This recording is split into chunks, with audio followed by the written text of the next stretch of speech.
What's up? What's up? What's up? What's up? Hello, everybody out there. As always, Z. Wambui Richardson, Executive Artistic Director here at Jubilee Theatre. And guess what? It's number 16, and we are backstage 16. with Jubilee. And as always, I have the blessing and the honor and the pleasure of being joined with the one and only. Hi, everybody. It's me, it's your girl, Kenja with a J. I am here to bring you guys some fun on today. You guys, we barely got this show on the road because you can't be in the room with these people. But we are here, number 16. Did I do it right? 5, 10, 15, 6? Come yeah. on. Okay, that was it. Yes, number 16, and let's get it started. We are talking about what today? Test to Testimony. Not only that, but we're coming to you live from the set of From Test to Testimony. So this is just yet another sneak peek. There's more to come as we're putting the rest of the set together. A couple of quick announcements for this show. Miss Kenya, do you realize today is the 18th? I know. And we have first previews on the 27th. I thought I had to look at my phone like, no, it can't be. Had to double check that I thing. had to double check. But next Friday, Come we are in previews for Test to Testimony. And you do not want to miss it. If you do not have your ticket, guess what? I'm sitting at that desk Come on. Tuesday through Friday, 12 to 5, waiting for you to call. Don't wait till the last minute to get your tickets because this show is selling out. And a lot of the dates you may want and the seats you may want just may be gone. And I am a miracle worker, but I don't work those miracles, okay? There's only so many seats at the house.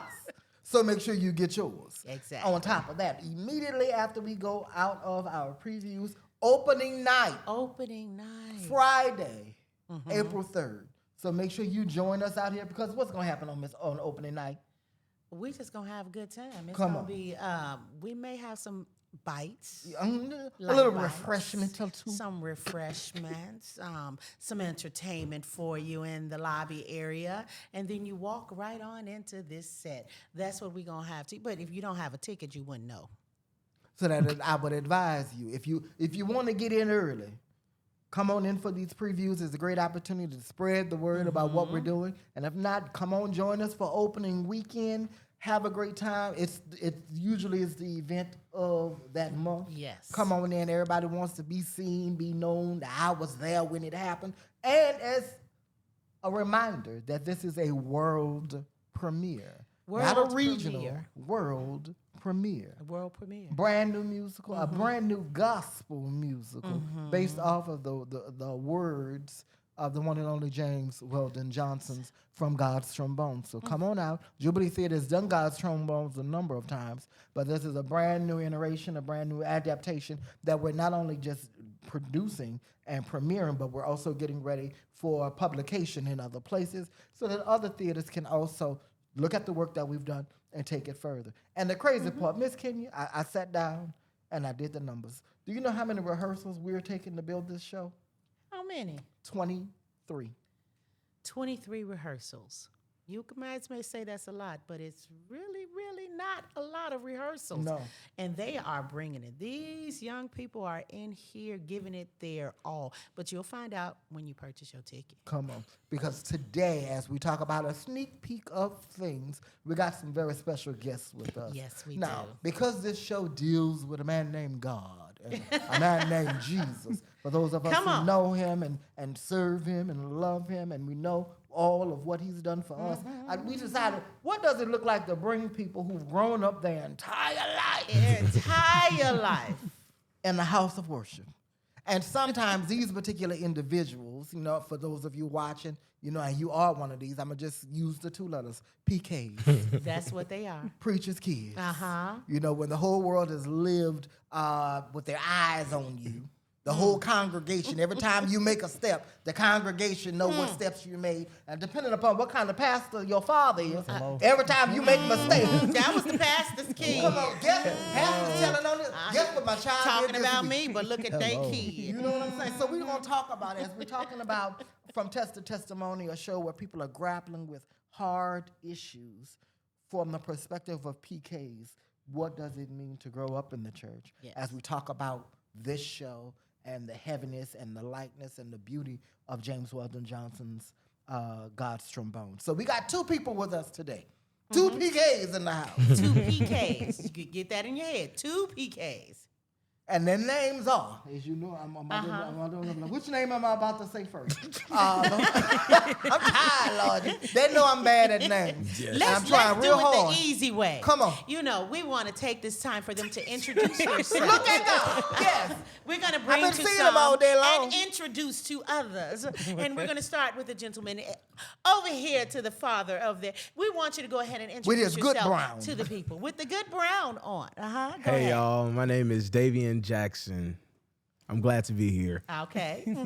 And we have this young man right here in the blue and the black looking very debonair. Go ahead.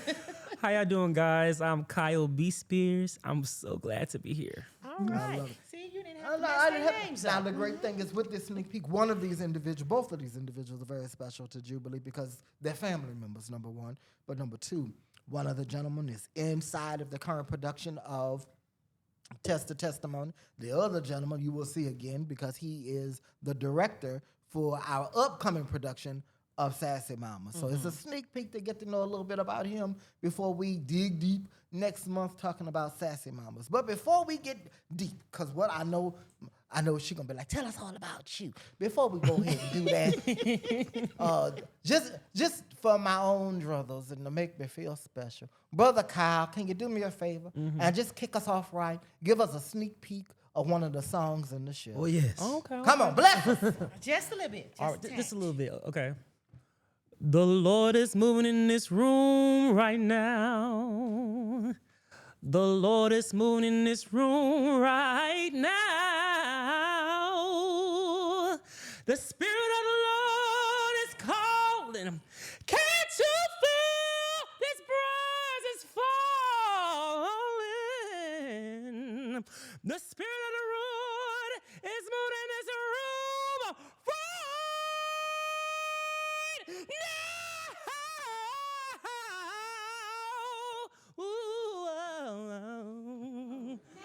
Oh, yes.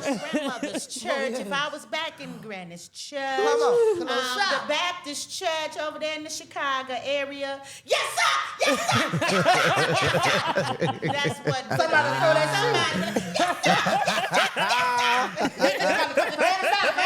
Where the towel at? What is she?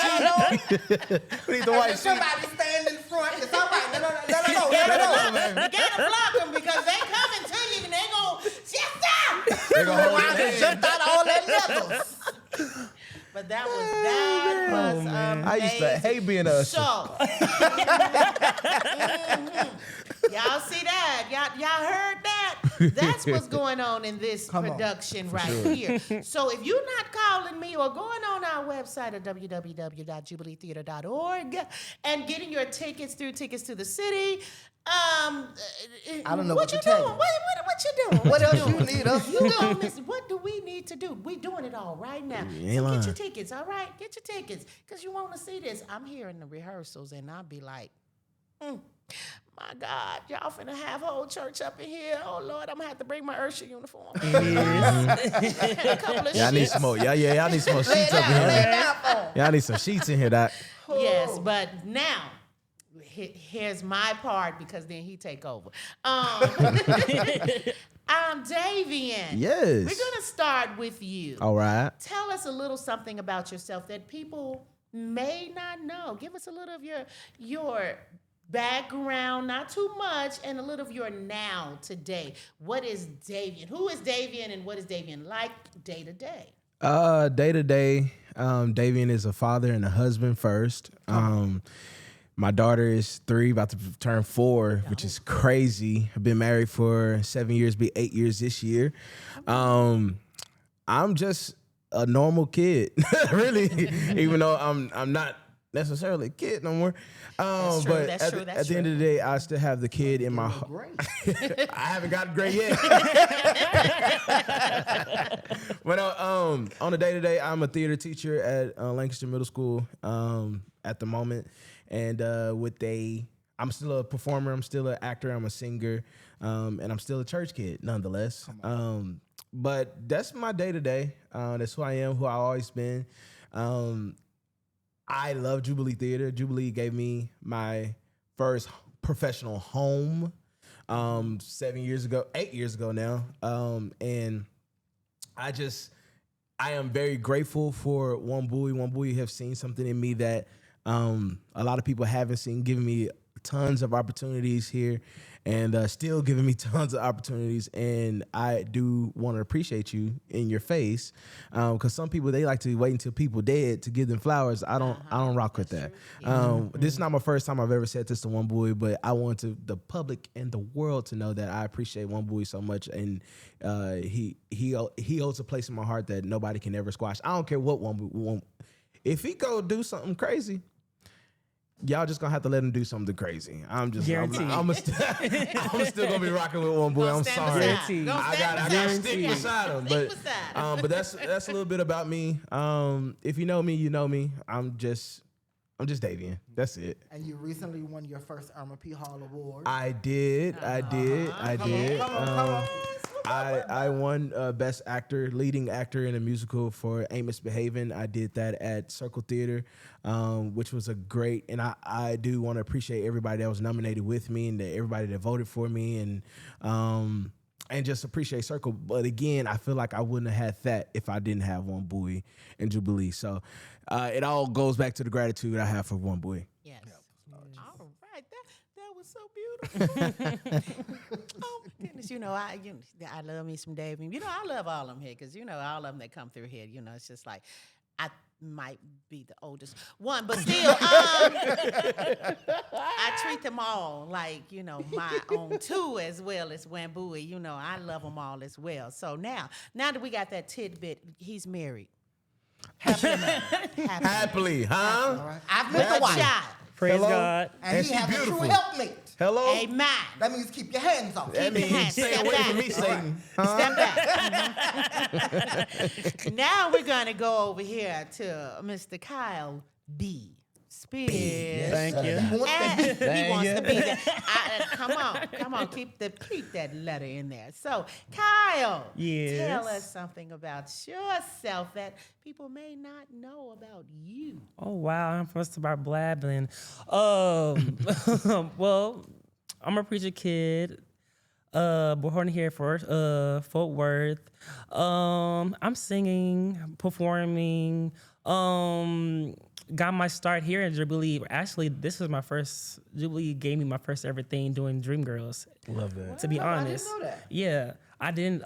Before that, I just did like opera and stuff, but I never did any theater before Dreamgirls. Okay. And so that's why I have to thank Wambui as well, because as David said, like he just sees things in people that you just don't see. Absolutely. And he knows how to just really just work with what he has and bring like everything out. And just like he'll meet you where you are and like pour so much into you. So I thank you, sir. But yeah, so I sing, I dance, I'm cool, I'm flashy. He look like money. The stuff I don't got. But yeah, that's me. That's you. Yeah, that's me. You. Ain't he cute? And I don't see a wedding ring on his hand. Oh, He's no. single, huh? He's single. Ladies. So please, when you come see the show, Listen, He said he running for Jesus right now. come listen, I'm on. single. Age appropriateness, please. But what? I'm not mingling right now. But The door might be open later. right, it might be open later. Buy a ticket, you might. Buy a ticket. Never know. Yeah. And you was nominated for Irma too. Come on. Yes. Have you won any? Not yet. Not yet. Not Working on yet. it. Speak Not it into yet. existence. Yes, sir. Speaking it, yeah. For sure. Not yet. It's Okay, coming. well, we thank you, preachers, kids, PKs, I'm sorry. PKs, for giving us that tidbit about yourself. So now we want to move on into our notes. We got notes, y'all. I would Faith say- and identity. Come on. Before we get into faith and identity, how do you define for yourselves? Because I think the world kind of says this is what a PK is. How do you define being a preacher's kid for yourself?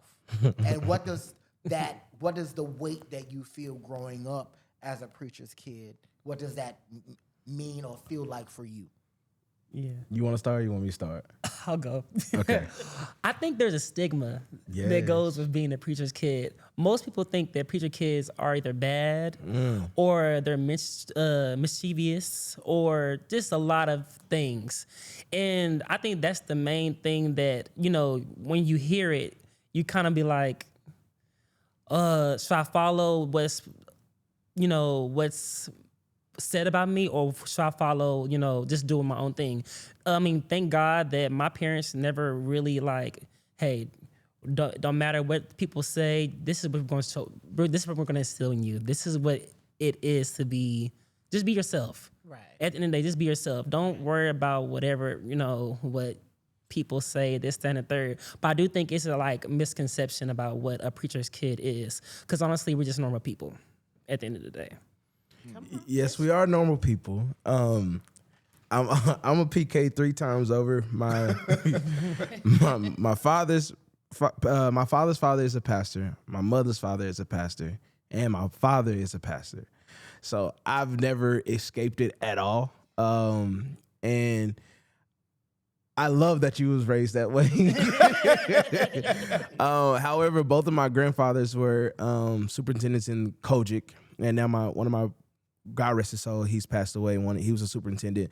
Now my other grandfather, he's a bishop in Kojic, and my dad is a superintendent now in Kojic. So they've always been prestigious in Texas, Kojic, and stuff like that. So growing up, I was told you need to make sure you acting right because people are looking at you, and not only they're looking at you, they're not gonna say Davian did this. They're gonna say Bishop Jackson's son, or Bishop Jackson grandson, or Superintendent Joe's grandson doing this. He's like, so you gotta keep your head on the swivel. So a long time I didn't trust a lot of people because I felt like they were trying to trap me or trying to get me into trouble. Literally, the fun I had was going to church musicals and revivals. I wasn't going to. I 7 really days wasn't, a week. I wasn't really doing the extra normal kid thing at first, which to a certain extent I'm grateful for. But then another extent, growing up and getting my own money, my own child, and things of that nature, I was like, dang, I could have been doing this a long time ago, or just, and not bad things, but something like just having fun and having that balance of church and fun and bringing them together. And so it was kind of rough at first, but now that I am older, it's like, okay, maybe that was just their belief, because sometimes parents only teach you from what they were taught. Right. And so I couldn't necessarily blame them for everything, but I also now, I'm still not blaming them, but I'm also just like, well, I don't agree with that though. Yeah. But I will say this though, there is a stigma on PKs. Yeah. And I will say, I don't think neither one of us fall in that stigma. Yeah. But that stigma is real. It is I know real. a bunch of PKs. Yeah. I'm like, Let me be clear though. It is real. it is real. I see some close friends in PKs, and I'm like, oh, wow. That's where that comes from. That's Yeah. what you're doing? Yeah. Bet. Okay, I wasn't doing that. But So you're the reason. you're the reason why they're looking at me. Right. But no, It comes from somewhere. but like I said, I'm grateful for the way I was raised. Now, do I think that a lot of things were the right things to do? No, but hindsight is 2020. It is what it is. I wouldn't be the man I am today if I wasn't raised the way I was. So, All right. Do you feel that because you've pretty much grown up in the church and the community and the eyes of the community have always been there, and because you're in the lineage of church leadership, do you feel as though there is a responsibility or a calling, or that there's supposed to be that is perceived that your next step is to eventually become a pastor yourself? well, I'm gonna start with this Go one. ahead. Go ahead. I ain't nobody's pastor. I Hello. don't want to be nobody's pastor. Amen. I don't want to I don't want none of that. I don't want it. And they say usually the person that say they don't want it, they're gonna be it. God don't know. Yeah. I will say that there was a responsibility to just live right, but I also felt like there's moments to where I'm ministering differently. So there is a call on my life, but I just feel like it's my pulpit is the stage. Amen. My pulpit is talking to brothers like this or talking to fellow actors that don't go to church regularly. And they ask me questions. I was told during a show here, actually, I'm not gonna say who it was, but he likes what he likes. And we was just had a conversation one day upstairs, actually in that room over there in the dressing room, and he was like, "How can you just love like that?" He said, because a lot of Christians or people that go to church I talk to, they always condemn me. He said, but you've never like wavered, you never shunned me, you never did anything of that nature. Like you've never like pushed me away. You always hugged me. You always came and checked on me. You've always had an actual conversation with me. He said that doesn't happen. He said that opens up my heart for humanity because you're still alive. So there got to be another person like you out there. And I just attribute that to me just experiencing life. Because at the end of the day, how can you draw people to God if you're kicking them out? If you're condemning, and every time you talk to them, just because their lifestyle is different than yours. Because the thing what I found out growing up is that you can do all this good preaching.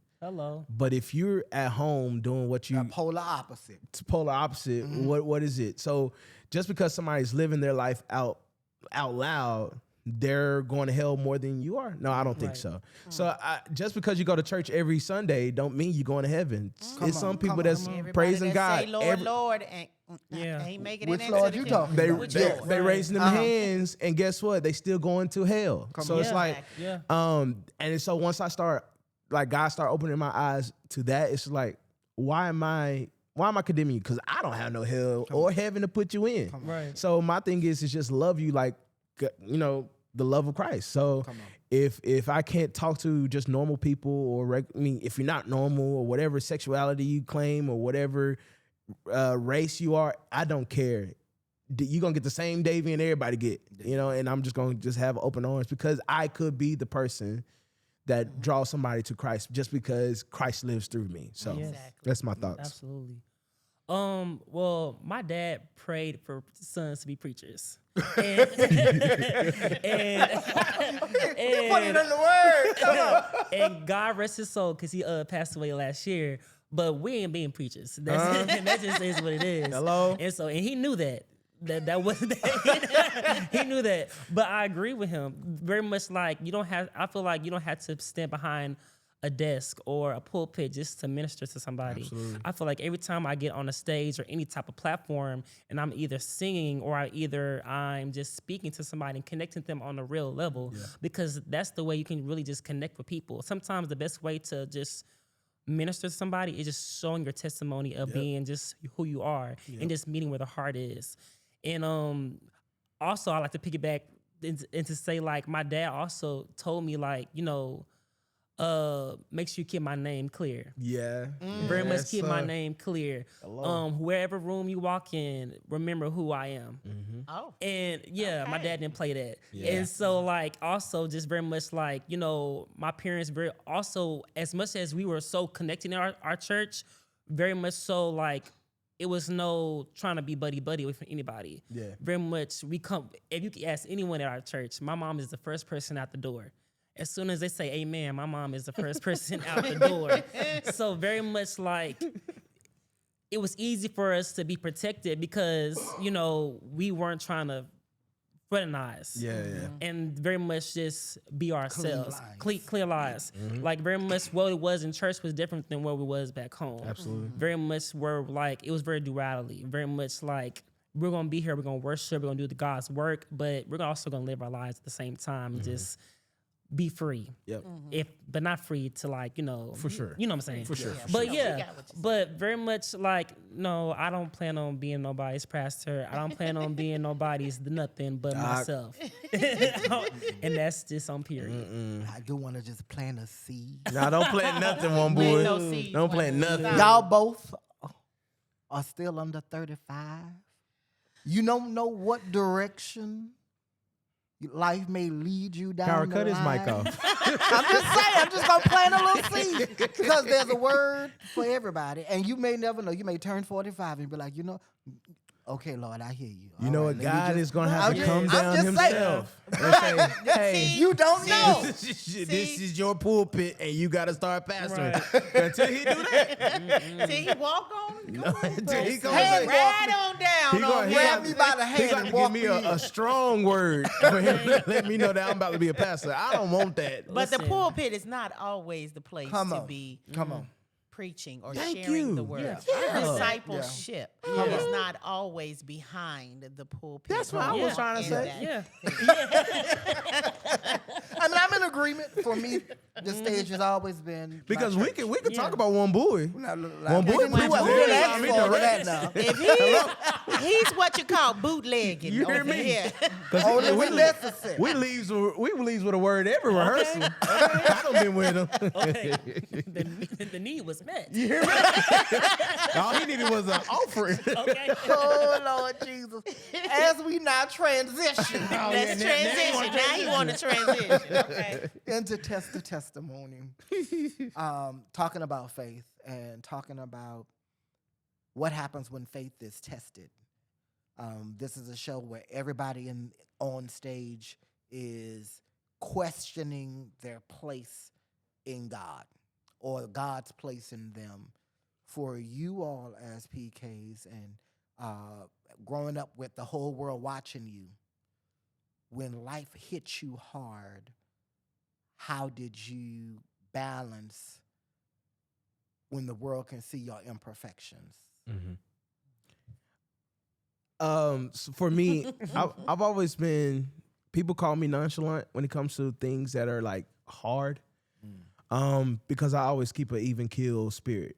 My wife hates it because she's like, okay, but you should have some type of reaction. And I'm just like, well, if I have that reaction, then how's that going? If we both have the same reaction, who's going to lead who? Come on. And so now sometimes I could probably be like more like, okay, let's have some urgency. But I literally like, hey, God, it's in your hands. Like, you brought me here. You got me a house. We got 2 cars. You got me a job. You got her a job. So out of this, you got me this. So you gotta get me through this too. Yeah. And so I put it all back on God. So, but I've always been that way. I'm never a true worrier. Or never and that don't mean I don't worry. I just don't show I worry as much. Or if I do, God, you know what I'm going through, help me. And we're going to keep going. But I also believe I don't just sit. I put work behind the faith. And if you don't have the work, then you don't have the faith, really. You just essentially. waiting. You just waiting. And I won't wait. I won't wait just with my hands empty. I will do what I have to do until God meet me halfway. Like, oh, I got the rest. Don't worry about it, and move out the way. So that's just, God has gotten me out of every situation. So if he got me out of that, why don't I believe him to get me out of this? And so that's just kind of how my faith works. That's how it's always worked, even if my wife don't like it. But that's just kind of who I am. That's how I always been in my life. And it's worked because the thing is, I put that trust in God to where you got to get me out of this. You put me in a situation and the bills are billing. I didn't want to grow up, but I was forced to. And so since I'm here, it's like, God, you got me here. So I expect you to get me out of that too. So that's just how I am. Yeah. I had to test God. I had to test it. I did, because there was a point in time where like I just kind of, it's so ironic that my character in the show is Runaway because I ran away from God in a sense. Very much just like ran away from like what I was taught and just trying to figure out if what I was taught is really what was for me. Because I was struggling with very much like doing what I was taught and doing what I felt. And so what I felt wasn't really aligning with like how I was taught. And so when it was colliding, I was kind of just like, God, where am I at? Who are you? And because the same God that my parents know, that can't be the same God I need you to be for me in this right moment. And so once I find out who he was for me, that's when I started to trust him a lot more. And the worry that I was having for like certain situations in my life became very more like, oh, you said you're God alone. You said you're God, this, that, and third. Everything, the God that you were to my grandparents, the God that you were for my grandparents' parents, I can start to see why you were that God for them, because now you're starting to manifest it for me and myself. Yeah. And so now that I know who he is, even with this transition of like life I'm in right now with like, you know, losing a parent and figuring out where you are and who you are. And it's a new transition of just knowing that like God is still God, whether it's your way or not your way. He's gonna still be who you want him to be. He's gonna still be who he's not gonna be. Who you know what I mean. Yeah. But yeah. So it's more so that's the word I learned in my faith lines and lean on. Come on. Okay. Go ahead. No, I'm just enjoying this. Watching my baby. Come on. I know you was about to have a mama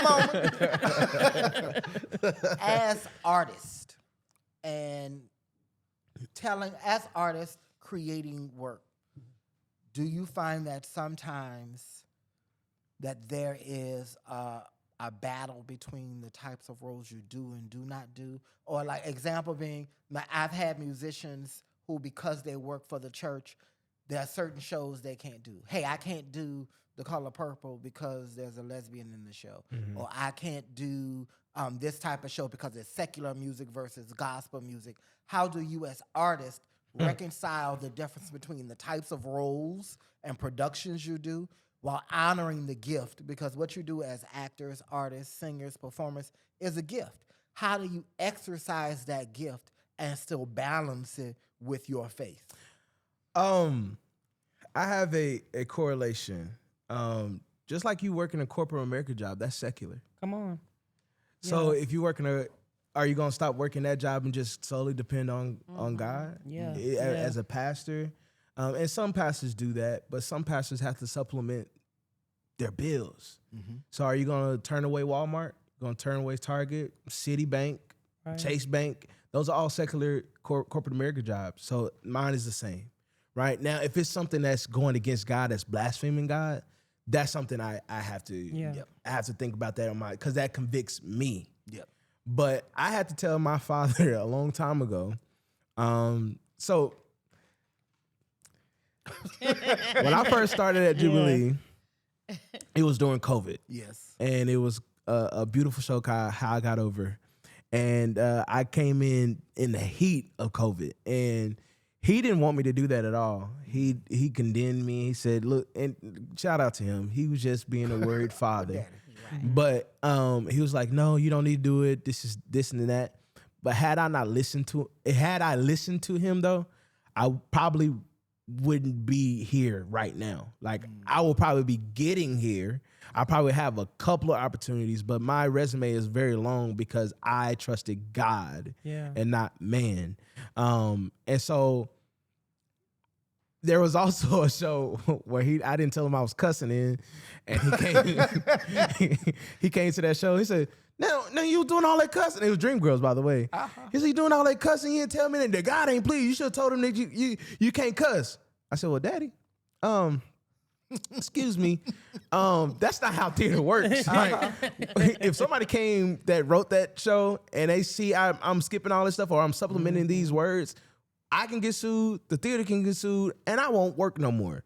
I said, so either I can tell you before you come that I'm cussing, or you just don't come, or you just gonna come and hear me cuss. I mean, I'm sorry. I'm pretty sure you've cussed before in your life. Hello? But I just feel like that if somebody's out there and they saying that I can't do certain things on the stage, then quit your job. Because you can't do that either, because that's a secular job. That's not a job that's glorifying God, if that makes sense. Yes. That's not they don't care about you going to church, really. I mean, they could care less. That's why some of y'all schedules be on Sunday, but that's neither here nor there. But that's what I would say about that. If somebody's worried about me and my life and my walk with Christ, being on stage doing a secular thing, but that's my conviction. I can't speak for nobody else, but that's my conviction. Come on. Yeah. I've been delivered from people. Hello. So I don't care what they say. I Hello. don't care what what it is. I'm gonna do what I want to do. If I'm comfortable doing whatever it is I'm asked to do, I'm gonna do it. Hello. No. Talking here, cow. So thank God no one has ever said you have to choose this, that, and the third because it's gonna always be I don't care. Yep. So yeah, that's pretty much it. Because you have no hell or heaven to put me in. Exactly. Come on now. Exactly. Exactly. Yeah. Oh, y'all just Come on, y'all they're just got trying to drop pearls. They're trying to drop pearls. all of the pearls today. Come on. Okay, now,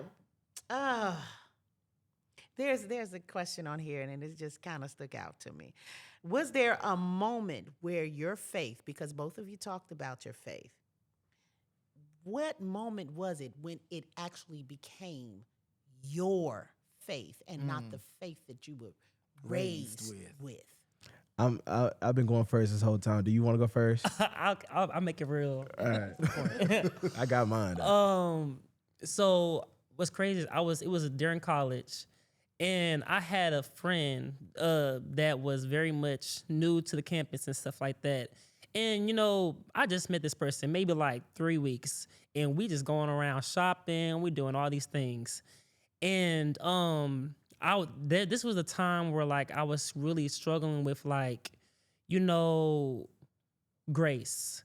Because I just felt like I was doing a lot of things, being away from home and not doing things that I knew my parents wouldn't be proud of, and doing things that I was like, it just didn't feel right. Freshman year. Yeah. And very much like I was on the phone with him, and he was just kind of just saying like, this stood out. He was like, God loves you the way you are. Yeah. And I broke down crying. Yep.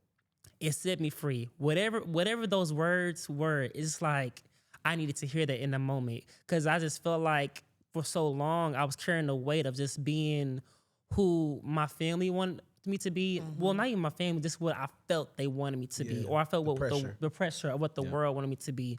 And that was when I got delivered from people. Very much like God loves me no matter what. I don't have to do anything other than who I am or be who I am so he to love me. And that's when I started getting to know him and starting to build a relationship with him, and knowing it was more personal. It was more personal than any religion. It was more personal than any church, any personal than just what my parents taught me. It's more so just me and him connection. It became real spiritual. Yep. And that's how my faith really started for real. Wow. Not realizing you don't have to prove yourself, prove your faith to another human being. Yeah. That's an individual relationship between you and him. Very much. Not the world. Very much vertical, not horizontal. Come on. All right. That goes on the shirt. Come on, Doc. Come on. You make a t-shirt, Doc. Come on. Yes, Somebody sir. write that down. For me, it came a little later for me. All my life, again, I've been going to family churches the entire time. And I got married, and we tried it, but I was spiritually dying in my father's church. And nothing against his preaching, nothing against the church per se. It was literally, I hit my ceiling there. And God told me to move, and I wasn't listening. And so I'm playing drums. I'm singing praise and worship on the drums. I'm running the live. I'm running sound. I'm usher board, parking lot ministry, part-time preacher. It's a whole bunch going on. And I heard God clear as day, it's time for you to go. And I stayed for maybe a year and a half. And I think the thing that made me jump out on faith is knowing that my daughter would see me dying. And so before she was born, I had to actually make a decision. I think that was my first parental decision. I never wanted to see my daughter see me dying in somewhere I don't even need to be. That wasn't supposed to be in the first place, because I was supposed to have been gone. Not listening. And I there's no telling what would have been happening if I was still in that moment or still in that frame of mindset that I just gotta hold on and stick to it.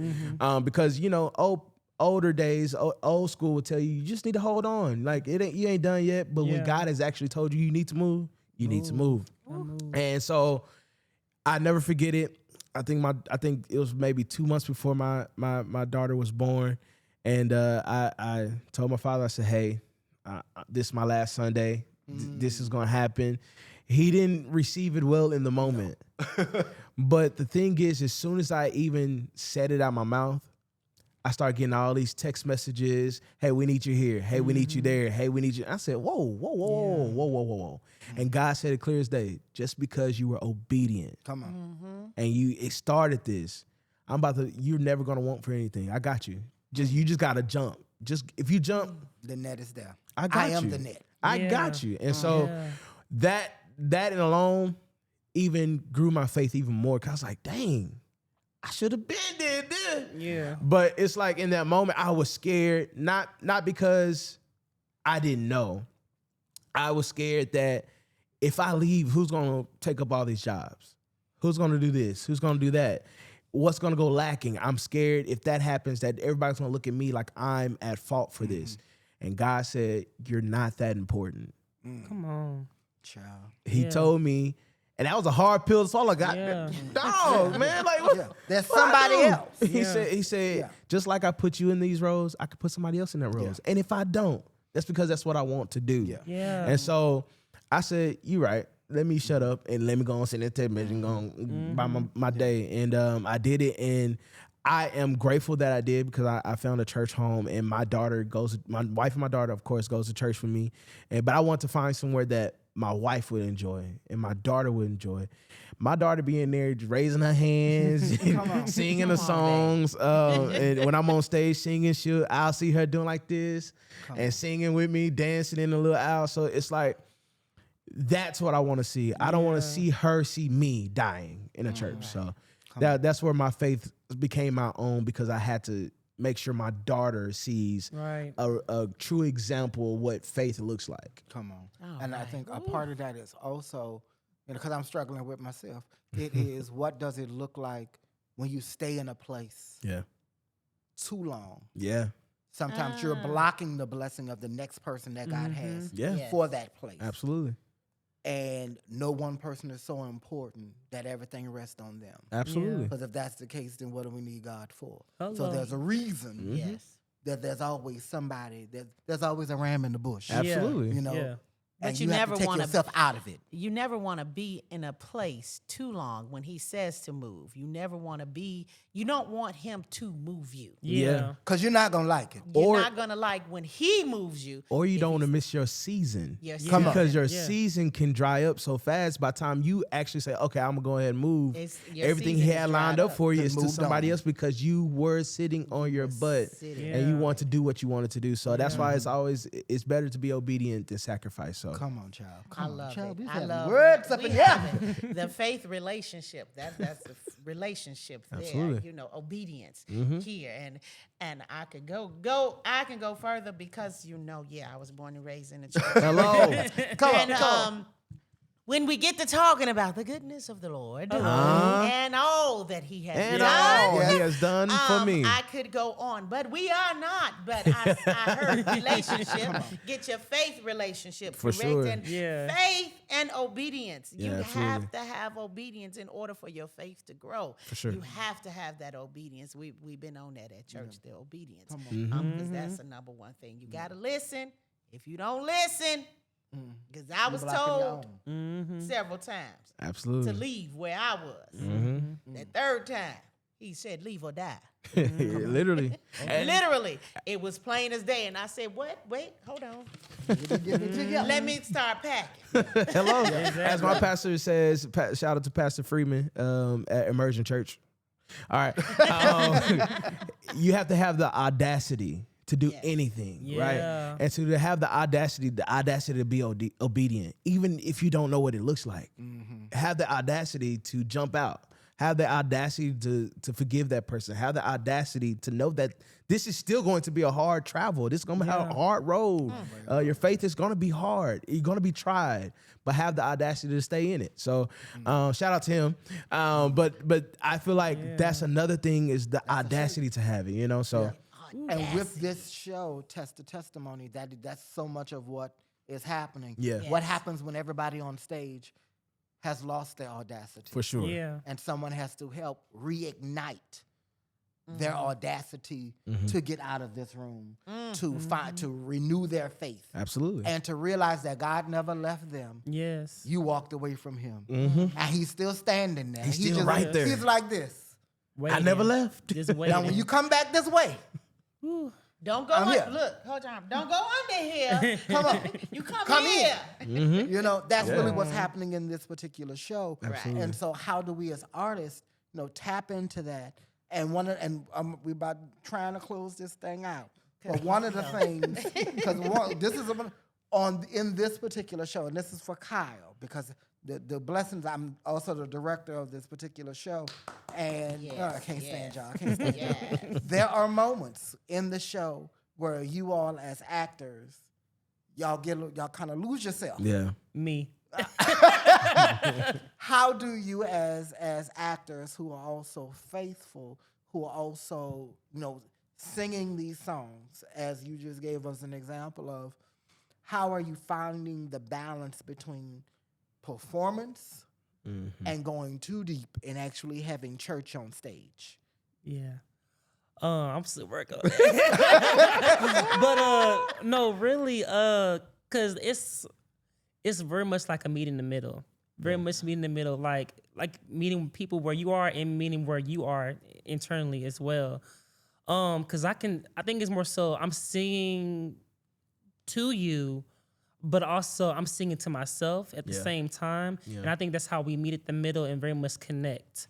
And so I don't go too far as in just I'm trying to make y'all feel what I'm saying. Yeah. If I don't feel what I'm saying, then we all in the room can't feel what I'm saying. Absolutely. So very much it's connecting, finding a line in the middle where like I'm singing to you and you're engaged at the same time and we're really just meeting.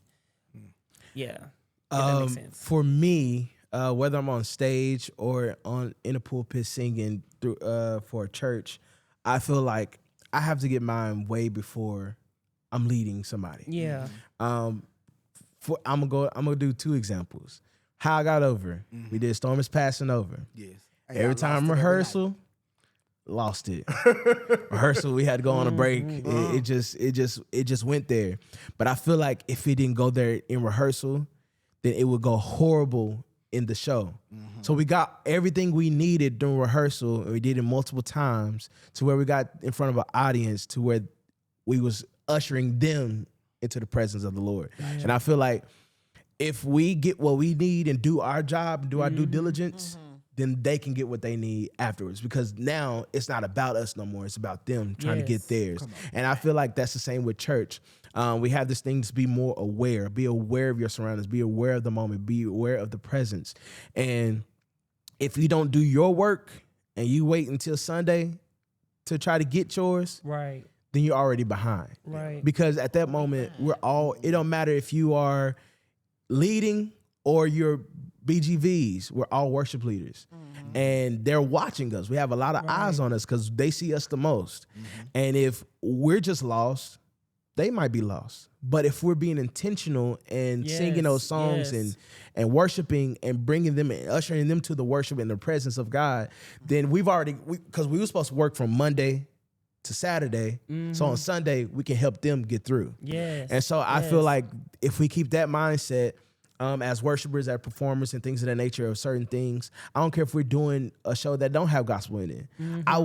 My prayer is decrease me that you may increase. They see you, not me, every single time. So when I hit the stage, I'd rather them see God through me, not Davian being a character. I want you to see, oh, that was Davian, but that nigga, he did that backflip. You know what I'm saying? So I just that's how I approach it. And over the years, it had to like mold into that because it's like I'm gonna get mine regardless. But then the thing is, we can't be so selfish. When it comes to a congregation or an audience, we get the rehearsals, they don't. So when we up there, we own at all times. So we have to be prepared to usher the people in. So don't be selfish when it's time to be selfish in your time in rehearsals or your devotion time every day. So, and can I add, like, the main thing is God got to get the glory. Absolutely. No matter what it is, we're singing church secular, whatever. Absolutely. Like, God gotta get the glory, and everything is ministry. Absolutely. Everything you do has to be ministry. Well, it should be. Should be. Hello? Ministry. Like, the main thing is you're trying to connect somebody. You're trying to like save somebody's. It could be somebody's last day, or it could be literally somebody's like breaking point. And the way you connect with somebody could be the one that saved them. Very much so. So I think the main thing is make sure God gets the glory, and that you just connect to people where they are. That's it. So in this, because we got it. We trying to go, y'all. But this is good. It's getting good and good as the country folk. Anyway, we gonna focus on Kyle in the test of testimony, and then we're gonna come to you for some what you got coming up. Okay. All right. Amen. So Kyle, in test of testimony, you play the Runaway. Yes. Now there are three things. What does the Runaway mean to you? What is he running away from? That you feel that he's running away from, and what do you want the audience to receive from the Runaway? Okay. So what the Runaway means to me very much is personal, because like I said before, like I had dealt with my own personal of like running away from God, trying to figure out like who I am, and trying to ignore what I was taught, or trying to figure out what I was raised on, and figure out who I am and how does God fit for me, and not what God fit for my parents. And so I think how I connect with the Runaway. And what the Runaway is running from is really just shame, because he definitely went through a place where, you know, he's his father's pride and joy. He's a prodigal son. Very much he stole from his father. He lied, stole his money, you know, everything he was raised on doing. Like he turned away from it and just started doing things, you know, things for money, you know, sleeping around. Like he grew up, I don't want to say privileged, but, you know, grew up with a, you know, great. And then you grow up great, then you sleeping on couches and sleeping in abandoned houses and doing things that ain't you. And so instead of going back home to just like, you know, where his family loves him, he's just too ashamed just to go back home, because how can I go home and how can I face what I come from after I've done all the things that I did? So I hope and I want the audience to really see the struggle of a boy, because he's honestly 17 years old. Absolutely. He's 17 years, because me as 17-year-old, I wouldn't even dare even leave the house and try to run away. But you know, the consequences come when you come back. But to be 17 years old, you're not even 18-year-old. Your frontal lobe ain't really developed For sure. to the point where like you're just out in the world just trying to figure it out, and you go through all these different things, and it's more so just like, oh my God, I disappointed my family, I disappointed my parents. How do I go home and face them? So I want the audience to really see the struggle and have a heart for this young man, and to see the compassion that he has, and see the turning point of when he finally realizes, you know what, they love me regardless. For sure. God loves me regardless, and so maybe it's okay to go home. Okay. Love that. Okay. Go ahead, Wham. I try. Well, you can go on now with your other stuff. For you, for both of you, as we're getting ready to close this out, I do want to plant a little seed as we get ready to go out. We got an A selection over here, so we're gonna let you bless us out with a B selection. So you just look in your heart for what your B selection is gonna be. But for for both of you, what's your next project, and where can we know more about you? Okay. You can find me on Kyle B. I am Kyle B. Instagram. Sorry. I am Kyle B. That's Instagram. You can always follow. That's also TikTok as well. Facebook, Kyle B. Spears. I'm always singing on there. If you need some background vocals, if you need, touring, if you need whatever you need, I'm always down. You can email me. My email is always in my bio. So there you go. Doc, you said a word right there, Doc. I'm Davian Jackson on Facebook. Theater Prince, TheaTre Prince on everything else, TikTok. Instagram, whatnot, all that. Again, if you need BGVs, touring or anything, holla at both of us. He can sing soprano and alto. I sing tenor. Hello. What I have coming up next, I have my directorial debut here at Jubilee with Sassy Mamas. It's coming up. So I can't wait. I'm very excited for that. I just got to talking to Wambui about some things. He kind of cussed me out, but that's neither here nor there. But I'm very excited. It's already casted. I can't wait to start this journey for sure. All right, directorial debut, Sassy Mamas. That's up next after Test the Testimony. Absolutely. So you're going to get your tickets for Test the Testimony. And while you're calling me, Tuesday through Friday, 12 to 5 at 817-338-4411. Yes, sir, Doc. When you're calling me to do that, get your tickets for Sassy Mamas too. So you do both right there. Or you can just go ahead and go on and get you a flex pass. Come on, get that flex to be good for the year. Go ahead and just get all the tickets. All your date nights all your lined date up. nights lined up. All your girl nights, your guy nights, we got any kids shows? No, not these two. Wait, not these testimony. two. Yeah. Testimony, Maybe. But the holiday show. The holiday show is a kids I'm gonna show. tell y'all one thing. Yes. If y'all think y'all getting a testimony in Sassy Mamas, you No, ain't. that's why it's called Sassy That's our grown folks show. Mamas. Yeah. That's for adult. That's not even PG-13, baby. It's adults only. All right. Come on. Mature audience. Them. Hello. For deep conversation. If you gonna have your kids here, be ready for another ready. conversation. Doc. Don't Come come on. out to that Birds desk and and bees. call You hear me. me? Help Put us me in all. order. But you all have seen Davian in several things here. Mm-hmm. You know his face. You know what he does. Come on out and support him for his directorial debut. Come on, Lord. Come on. Yes, we love it. So now, Thank y'all. Test the Testimony is coming up. Come on.